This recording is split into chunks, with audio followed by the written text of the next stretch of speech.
Oppitunti 1. Elinikäiset ystävät.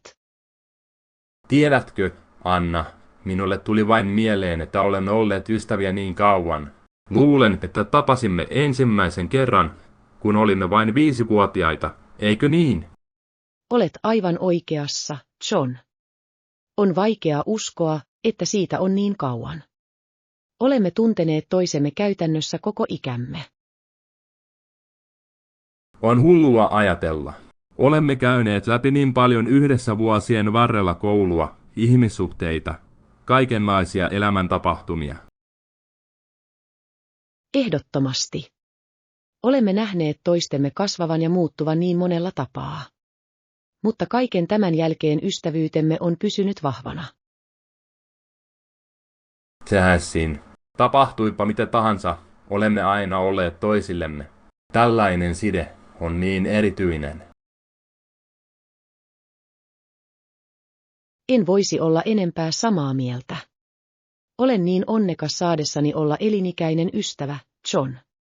Olet ollut vierelläni läpi ja ohuen. Samoin Anna. Ystävyytemme on todella yksi arvokkaimmista asioista elämässäni. En tiedä mitä tekisin ilman sinua. Oi, John, se on niin ihanaa, kun sanot. Minusta tuntuu täsmälleen samalla tavalla. Olemme luoneet niin monia upeita muistoja yhdessä. Meillä todella on.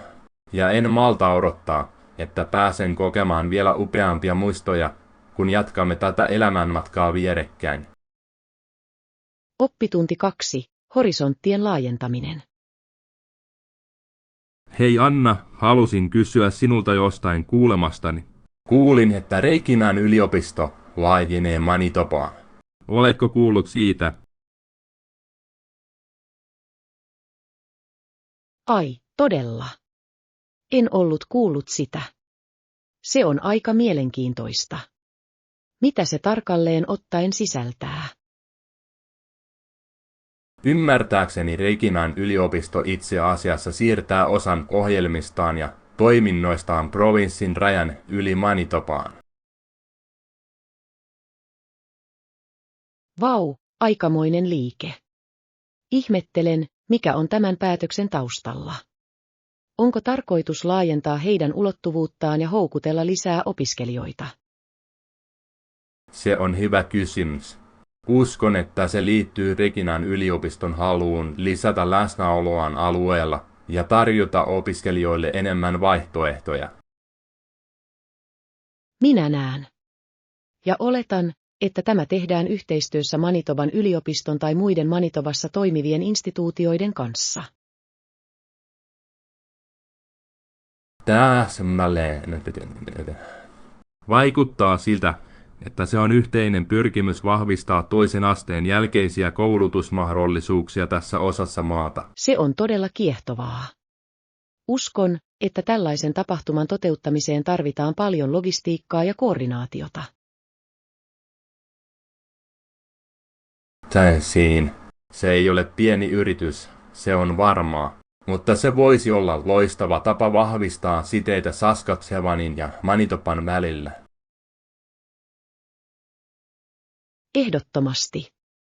Koulutusmahdollisuuksien laajentaminen ja tällaisen alueellisen yhteistyön edistäminen on todella tärkeää. Olen samaa mieltä. On mielenkiintoista nähdä, miten tämä kaikki etenee ja millaisia vaikutuksia sillä on. Se on kieltämättä jännittävä kehitys. Oppitunti 3. Kulinaariset herkut. Hei Anna, olen utelias, oletko kokeillut uusia ja mielenkiintoisia ruokia viime aikoina? Itse asiassa minulla on. Eilen tein illalliseksi herkullisen paistinpannun. Oho, paistinpannu, vai mitä? Se kuulostaa todella herkulliselta. Millaisia ainesosia käytit? No, aloitin tuoreilla kasviksilla, paprikalla, parsakaalilla ja sienillä. Sitten lisäsin kanaa ja suolaista kastiketta. tuo kuulostaa täydelliseltä makujen ja tekstuurien yhdistelmältä. Perunat ovat niin loistava tapa pakata paljon ravintoaineita. Ehdottomasti. Ja mikä parasta, ne on niin nopea ja helppo heittää yhteen. Täydellinen arki-ilta ateriaan. Täysin. Pidän myös siitä, kuinka monipuolisia perunat voivat olla. Voit käyttää kaikenlaisia erilaisia proteiineja ja tuottaa. Täsmälleen. Kokeilen jatkuvasti ja kokeilen uusia ainesosien yhdistelmiä. Se on hyvä tapa pitää ruokailuajat kiinnostavina. Voin kuvitella. Oletko viime aikoina löytänyt muita uusia suosikkiruokia tai reseptejä? Anna minun ajatella. Voi, tein todella herkullisen risoton toissapäivänäkin. Niin kermainen ja maukas. Risotto, vai mitä? Se on yksi niistä ruoista, joiden valmistaminen voi olla hieman hankalaa. Olet siinä oikeassa. Mutta kun osaat tekniikan, se on sen arvoista. Tulokset ovat niin tyydyttäviä. Voin vain kuvitella. Risotto on ehdottomasti yksi niistä ruoista, jotka tuntuvat todella hienolta ja erikoiselta. Täysin. Se on täydellinen asia, kun haluat hemmotella itseäsi mukavalla, ylevällä aterialla kotona. Kuulostaa siltä, että olet viime aikoina keksinyt kaikenlaisia kulinaarisia herkkuja, Anna. Minulle tulee nälkä pelkästä ajatuksesta. Haha, olet enemmän kuin tervetullut tulemaan ja keitän sinulle jotain maukasta. Minun täytyy ehkä vain tarttua siihen tarjoukseen. Et voi jättää väliin kotitekoista ateriaa, etenkään sellaisen ammattitaitoisen kokin valmistamaa kuin sinä. Oppitunti 4. Näkyvyyden paradoksi. Tiedätkö, Anna, luin eräänä päivänä mielenkiintoisen artikkelin tekniikan vaikutuksesta urheilumaailmaan. Ai, todella. Mitä artikkelissa sanottiin? Olen utelias kuulemaan mielipiteesi asiasta. No, artikkelissa käsiteltiin tällaista paradoksia, joka on syntynyt. Toisaalta teknologia on tehnyt urheilusta näkyvämpää ja saavutettavampaa useammalle ihmiselle. Minä näen. Se on järkevää, esimerkiksi live-suoratoiston ja sosiaalisen median avulla ihmiset voivat seurata urheilua ja harrastaa sitä enemmän kuin koskaan ennen. Täsmälleen. Mutta artikkeli ehdotti myös, että tämä lisääntynyt näkyvyys on saattanut tapahtua joidenkin muiden tärkeiden näkökohtien kustannuksella. Se on mielenkiintoista. Mitä tarkoitat sillä? Millaisia asioita on saatettu vaarantua? No, artikkeli väitti, että pyrkimys jatkuvaan kattamiseen ja sisältöön on saattanut varjostaa asioita, kuten urheilijan kokemusta tai itse urheilun rehellisyyttä. Ymmärrän mitä tarkoitat.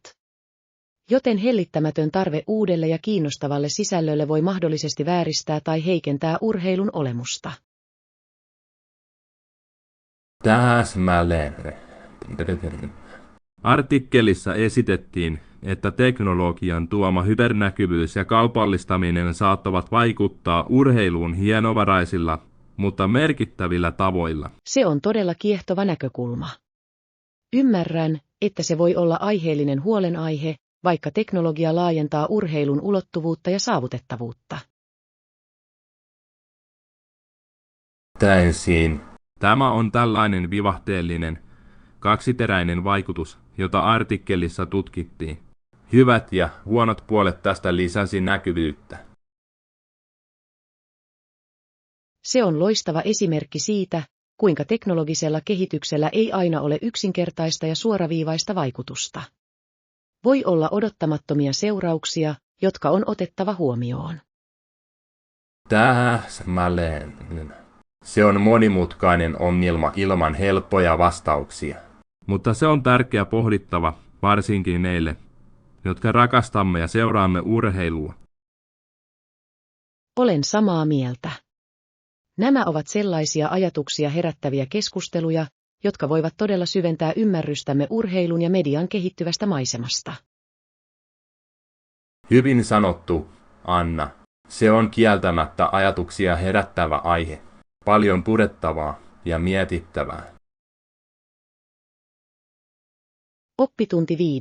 Palvelun palkinnot. Hei Anna, halusin kysyä sinulta jostain, jonka kuulin koskien valtion virkamiehiä ja korvauksia. Voi. Mitä olet kuullut, John? Olen utelias oppimaan lisää. No, luin, että on keskusteltu paremman korvauksen tarjoamisesta niille, jotka palvelevat valtion tehtävissä. Tämä on mielenkiintoinen aihe. Millaista korvausta he tarkastelevat? Sen perusteella, mitä olen saanut, on puhuttu lisäetujen tai korvausten tarjoamisesta valtion työntekijöiden tekemien uhrausten tunnustamiseksi. Minä näen. Tuossa on järkeä. Julkiset palvelut voivat usein maksaa henkilökohtaisia kustannuksia, joten asianmukainen korvaus on tärkeää. Täsmälleen. Ajatuksena on tunnustaa ja palkita paremmin niiden kova työ ja omistautuminen, jotka päättävät palvella yhteisöään tai Se on maataan. harkittu lähestymistapa.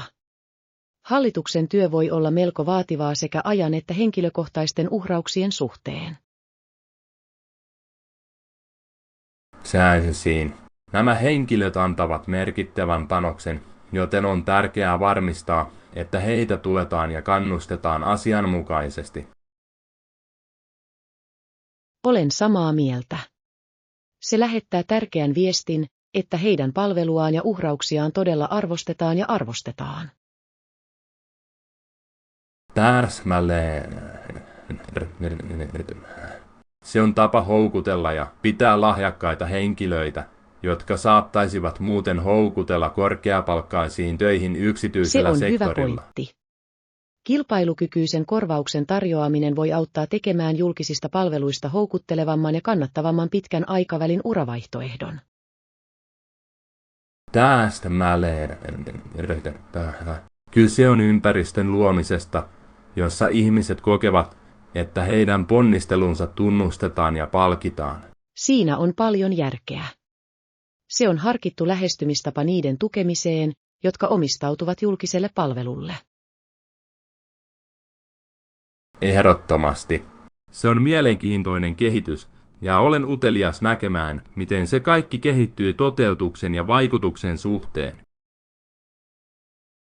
Oppitunti 6. Tasapainon säilyttäminen. Hei, Anna, halusin saada ajatuksesi asiaan, jota olen viime aikoina ajatellut terveen työn ja yksityiselämän tasapainon säilyttämisen tärkeydestä. Se on hieno aihe, John. Olen myös pohtinut sitä, varsinkin nopeatempoisen maailmamme vaatimuksia silmällä pitäen. Täysin. Voi olla niin helppoa takertua murheeseen ja antaa työn kuuttaa kaikki elämämme osa-alueet. Olet niin oikeassa. Ja luulen, että monet meistä kamppailevat sen kanssa yrittäessään löytää vaikeaa tasapainoa. Täsmälleen. Meidän on asetettava tarkoituksella rajoja ja varattava aikaa muille tärkeille elämämme osille. Ehdottomasti. Se ei ole aina helppoa, mutta se on erittäin tärkeää yleiselle hyvinvoinnillemme ja onnellisuudellemme. Olen samaa mieltä.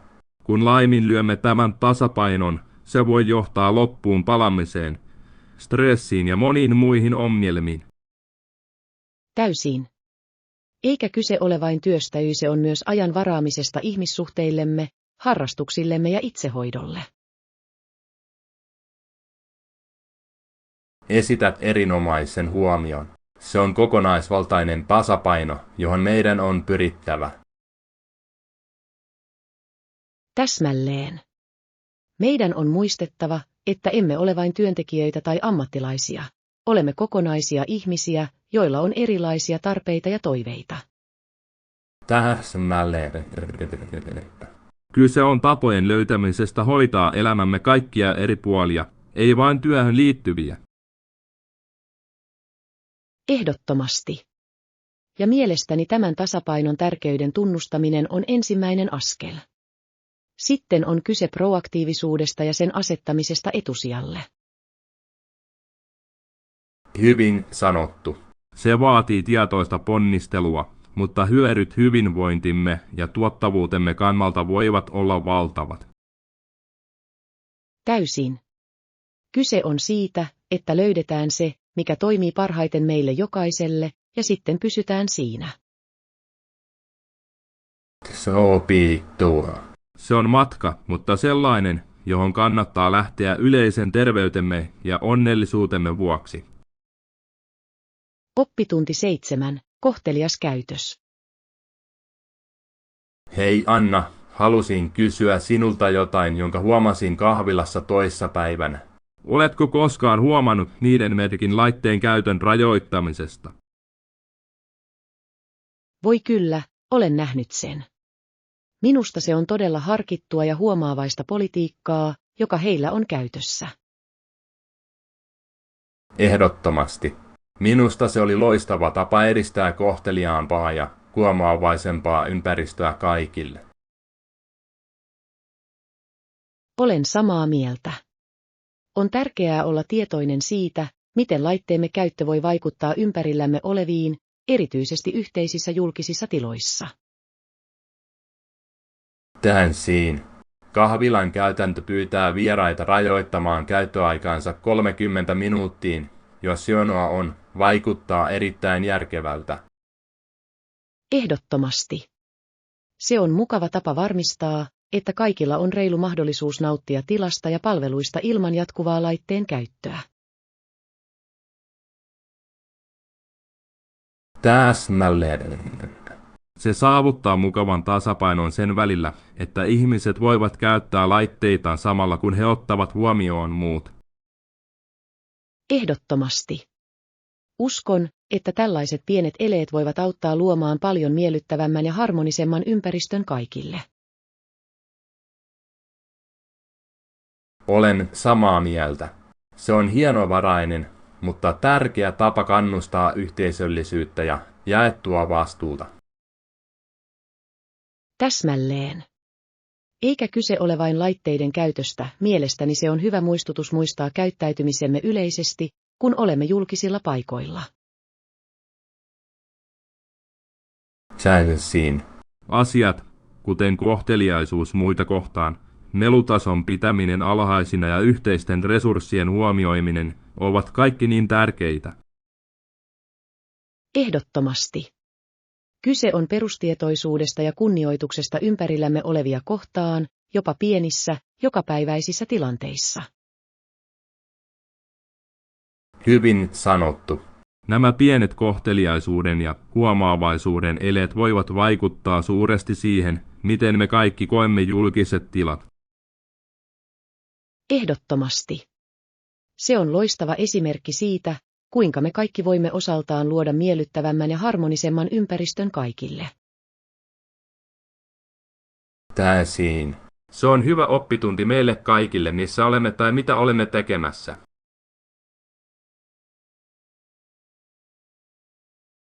Oppitunti 8. Tähtien tavoittaminen. Hei Anna, minulla on sinulle kysymys.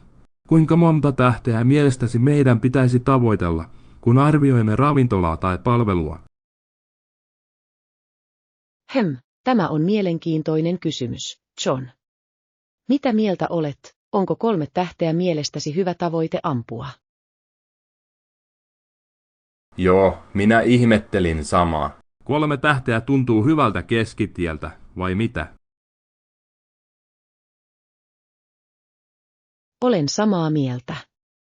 3 tähteä tarkoittaa yleensä vankkaa ja luotettavaa kokemusta. Kaikki tämä voi olla hieman epärealistista useimmissa paikoissa. Ehdottomasti. Minusta tuntuu, että 4 tai 5 tähteä on varattu todella poikkeuksellisille maailmanluokan laitoksille. Täysin.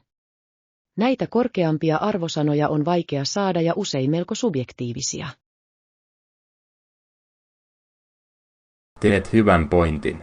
3 tähteä on mukava paikka, jossa laatu on korkea, mutta silti saavutettavissa monille yrityksille.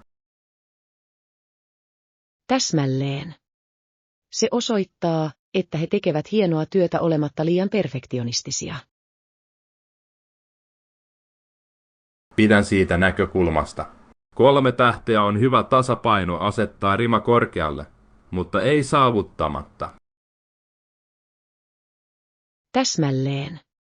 Se on luokitus, joka viestii, ei jatkuvasti hyvää, ei olematta kuitenkaan liian eksklusiivinen. Olen samaa mieltä. 3 tähteä tuntuu useimpien palveluntarjoajien kannalta reilulta ja saavutettavissa olevalta tavoitteelta. Ehdottomasti. Se on arvosana, joka voidaan kohtuudella ansaita kovalla työllä ja omistautumisella. Sopituu. Ja se jättää silti tilaa niille poikkeuksellisille paikoille todella erottua 4 tai 5 tähdellä. Täysin. Se luo mukavan hierarkian, joka on järkevä ja kuluttajien helppo ymmärtää. Täsmälleen. 3 tähteä se on suloinen paikka, johon meidän kaikkien pitäisi pyrkiä. Oppitunti 9. Terveet tavat. Hei, Anna, olen huomannut, että olet tehnyt joitain muutoksia elämäntyyliisi viime aikoina. On hienoa nähdä, että otat terveytesi vakavasti. Kiitos, John. Kyllä, olen yrittänyt olla tietoisempi terveellisempien tapojen omaksumisesta. Se ei ole aina helppoa, mutta olen tyytyväinen tähänastiseen edistymiseen. Se on mahtavaa. Millaisia muutoksia olet tehnyt? No, olen yrittänyt saada enemmän liikuntaa, oli kyseessä sitten kävely, kevyt voimaharjoittelu tai jopa vain säännöllisempi venyttely. Se on upeaa. Aktiivisuus on erittäin tärkeää yleisen hyvinvoinnin kannalta. Ehdottomasti. Ja olen myös tehnyt joitain muutoksia ruokavaliooni keskittyen kokonaisvaltaisempaan, ravintorikkaampaan ruokaan. Se on hienoa kuulla. Kehosi ruokkiminen oikeilla elintarvikkeilla voi olla suuri ero. Täysin. Se on ollut vähän oppimiskäärä, mutta nautin uusien terveellisten reseptien kokeilemisesta ja ruokien löytämisestä, jotka saavat minut tuntemaan oloni hyväksi. Se on ihanaa. On erittäin tärkeää löytää tasapaino ravinnon ja nautinnon välillä. Täsmälleen. En halua olla liian rajoittava, mutta haluan varmistaa, että ravin vartaloani kunnolla. Kuulostaa todella terveelliseltä lähestymistavalta. Kyse on sen löytämisestä, mikä toimii parhaiten sinulle ja elämäntyylillesi. Ehdottomasti. Ja minun on sanottava, että olen jo alkanut havaita positiivisia muutoksia sekä fyysisesti että henkisesti. Se on upeaa. On niin palkitsevaa, kun alkaa nähdä näiden terveellisten tapojen edut. Täysin. Se todella motivoi minua jatkamaan terveellisten rutiinien laajentamista. Olen iloinen kuullessani sen. Toivon sinulle kaikkea hyvää terveys- ja hyvinvointitavoitteidesi kanssa, Anna. Oppitunti 10. Näkymien vahvistaminen.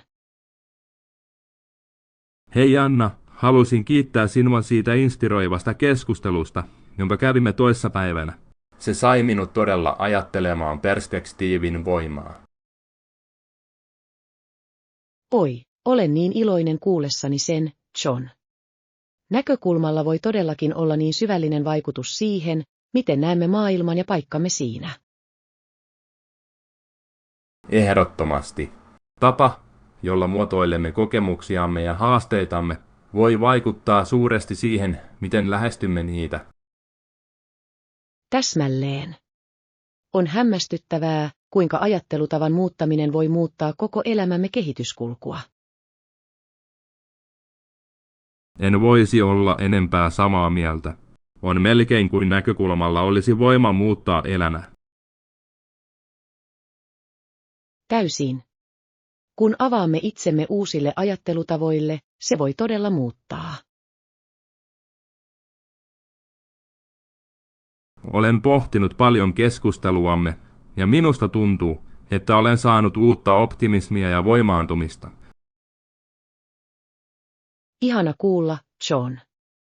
Voimakkaamman näkökulman omaksuminen voi olla niin vapauttavaa.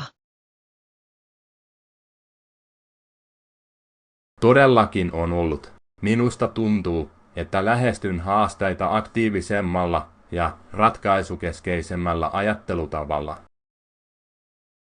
Se on upeaa. On hämmästyttävää, miten näkökulman muutos voi saada aikaan. Ehdottomasti. Olen kiitollinen, että minulla on ollut mahdollisuus tutkia näitä ideoita kanssasi, Anna. Olen niin iloinen, että voin olla osa tätä matkaa sinulle, John. Se on ollut ilo. Ilo on kaikki minun. Tämä on ollut todella rikastuttava ja voimaannuttava keskustelu. Olen innoissani kuullessani sen, John. Palvelkoon löytämäsi näkökulmasi jatkossakin hyvin. Minulla ei ole epäilystäkään, etteikö se olisi. Kiitos vielä kerran, Anna. Tämä on ollut upeaa. Oppitunti 11. Muokkauksen erinomaisuus. Hei, Anna, huomasin, että olet kantanut mukanasi tuota hienoa kameraasi. Oletko valokuvausharrastaja? Voi kyllä. Rakastan pienten hetkien ja yksityiskohtien vangitsemista kamerallani. Käytän itse asiassa muokkausohjelmistoa saadakseni valokuvat todella pop. Se on niin siistiä. Minulla ei ollut aavistustakaan, että harrastat myös kuvien muokkausta. Millaista editointia teet yleensä? No, tykkään leikkiä sellaisilla asioilla kuin valaistuksen säätäminen, värien parantaminen ja jopa pienten epäpuhtauksien tai häiriötekijöiden poistaminen kehyksestä. Vau, kuulostaa todella vaikuttavalta. Lyön vetoa, että sillä on suuri ero lopputuotteessa. Ehdottomasti. On hämmästyttävää, kuinka paljon pieni muokkaus voi kohottaa valokuvaa. Se on kuin antaisi sille jotain ylimääräistä. Näen valituksen. Onko sinulla suosikkimuokkaustekniikoita tai työkaluja, joita haluat käyttää? Oi, olen kokeillut aika monta. Tällä hetkellä olen todella kaivannut kykyä selektiivisesti parantaa kuvan tiettyjä alueita. Se on super mielenkiintoista. Sen on annettava sinulle paljon luovaa hallintaa lopullisen ulkoasun ja tuntuman suhteen. Täysin. Se on kuin voisin laittaa oman taiteellisen leiman ottamieni valokuviin. Se on todella siistiä, Anna. Haluaisin joskus nähdä joitain muokattuja kuviasi, jos olet valmis jakamaan. Olisin enemmän kuin iloinen. Olen aina innoissani voidessani esitellä töitäni ja saada palautetta. Ihana. En malta odottaa, että pääsen näkemään taikuuden, jota käytät kamerallasi ja muokkausohjelmistollasi. Hienoa. Muistan tuoda joitain suosikkejani jakaakseni kanssasi ensi kerralla. Kuulostaa suunnitelmalta. Odotan sitä todella innolla, Anna. Tämä on niin kiehtova harrastuksesi. Olen iloinen, että olet kiinnostunut, John. Valokuvauksesta ja editoinnista on tullut todellinen intohimoni. Voin kertoa. On mahtavaa nähdä sinut niin innoissasi siitä. Olen varma, että opin sinulta paljon. Oppitunti 12. Intohimoiden tavoittelu. Hei Anna, olen aikonut kysyä sinulta, oletko koskaan ajatellut uuden harrastuksen tai toiminnan aloittamista? Tiedätkö, olen itse asiassa pohtinut sitä viime aikoina. Minusta tuntuu, että se voisi olla loistava tapa kokeilla jotain uutta ja hauskaa. Se on mahtavaa. Onko sinulla mielessäsi erityisiä kiinnostuksen kohteita tai aktiviteetteja, joihin haluaisit tutustua? No, minua on todella kiinnostanut ajatus liittyä paikalliseen valokuvauskerhoon tai ehkä jopa käydä kurssilla parantaakseni taitojani. Se on hieno idea. Valokuvauskerho olisi täydellinen tapa olla yhteydessä samanhenkisiin ihmisiin ja oppia toisiltaan. Täsmälleen. Mielestäni se olisi loistava tapa laajentaa tietämystäni ja saada inspiraatiota muilta valokuvaajilta. Ehdottomasti. Kurssi voi olla erittäin hyödyllinen nostaessasi editointisi ja sävellyksesi uudelle tasolle. Täysin. Olen todella innoissani mahdollisuudesta sukeltaa syvemmälle tähän luovaan intohimooni. Todella hienoa kuulla, Anna. Kiinnostuksen kohteiden tavoittelu ja täyttävien harrastusten löytäminen voi olla niin palkitsevaa. Olen samaa mieltä. Tuntuu täydelliseltä ajalta kokeilla jotain uutta ja työntää itseni mukavuusalueeni ulkopuolelle. Rakastan sitä asennetta. Ensimmäisen askeleen ottaminen voi olla vaikein osa, mutta hyödyt ovat sen arvoisia. Olet oikeassa. Luulen, että aion alkaa tutkia paikallisia valokuvausryhmiä ja kursseja. On aika aloittaa. Ihana. Olen varma, että sinulla on upea aika tutkia tätä intohimoasi. Kiitos, John. Arvostan todella kannustustasi. Sinun tukesi merkitsee paljon. Milloin tahansa, Anna. Odotan innolla, minne tämä uusi harrastus sinut vie. Siitä tulee hienoa. En malta odottaa. Tämä on todella palkitsevan matkan alku, tiedän sen. Minulla ei ole epäilystäkään siitä. Mene siihen, Anna. Minä kannustan sinua joka askeleella. Oppitunti 13. Kotitekoiset vs. kaupalliset evästeet. Hei Anna, olin ruokakaupassa toissapäivänä ja huomasin tämän uuden sarjan kotimaisia keksejä. Ai, todella. Mitä pidit heistä? Olivatko ne hyviä? No, se on asia, en ole varma. Maistuvatko ne kotitekoisilta keksiltä? Se on mielenkiintoista. Monet kaupalliset tuotemerkit yrittävät markkinoida tuotteitaan enemmän, ei kotitekoisina, ei nykyään.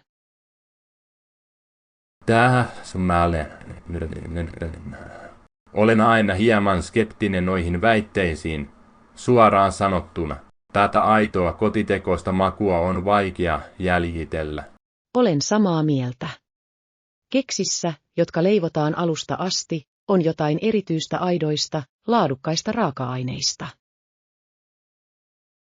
Ehdottomasti. Niillä kaupasta ostetuilla, riippumatta siitä, miten niitä markkinoidaan, on yleensä enemmän massatuotettu maku. Täysin. Rakenne ja yleinen kokemus eivät vain verrata kotitekoisiin evästeisiin.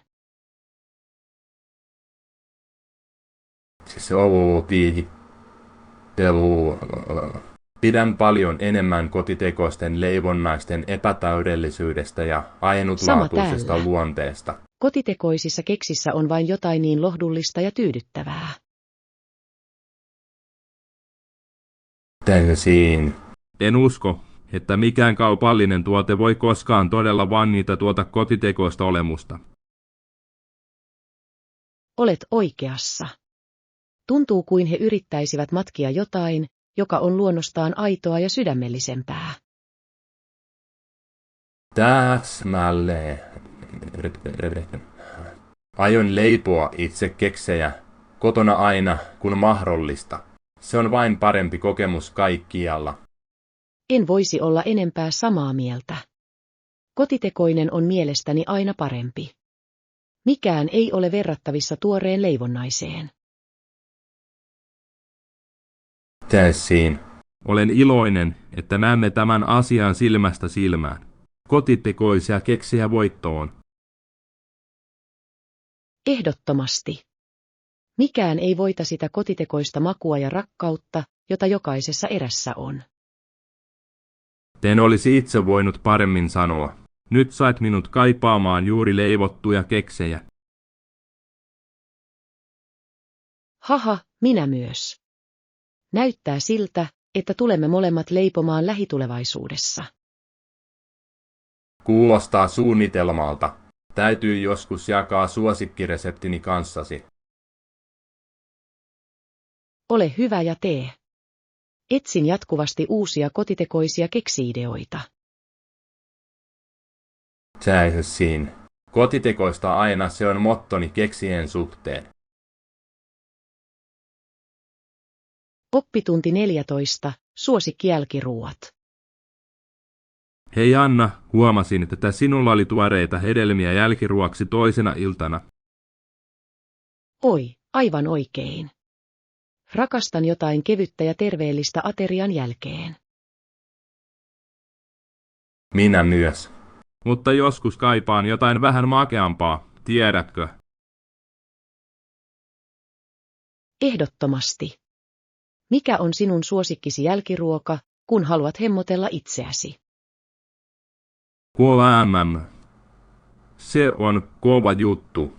Minun on sanottava, että kotitekoinen omenapiirakka on ehdoton suosikkini. Oi, hyvä valinta. Mikään ei vastaa lämmintä omenapiirakkaa vaniljajäätelön kanssa. Täsmälleen. Makeat, kaneliset omenat yhdessä kermaisen jäätelön kanssa. Se on taivaallista. Voin kuvitella. Itse olen enemmän suklaa-ihminen. Brownies tai runsas suklaakakku osuivat todella kohdalleen. Klassikko. Et voi koskaan mennä pieleen suklaajälkiruokien kanssa. Ne ovat niin tyytyväisiä. Täysin. Ja sitten on hetkiä, jolloin haluan vain jotain yksinkertaista, kuten tuoreita marjoja tai kulhon jäätelöä. Hyvä pointti. Joskus yksinkertaisimmat jälkiruot voivat olla virkistäviä. Ehdottomasti. Se riippuu todella vain mielialastani ja siitä, mitä kaipaan tällä hetkellä. Täsmälleen. Kirjassani on tilaa kaikenlaisille herkullisille jälkiruokille. Täysin. Parasta on päästä maistelemaan vähän kaikkea. Ymmärsit oikein. Monipuolisuus on elämän mauste jälkiruokien suhteen. Haha, hyvin sanottu.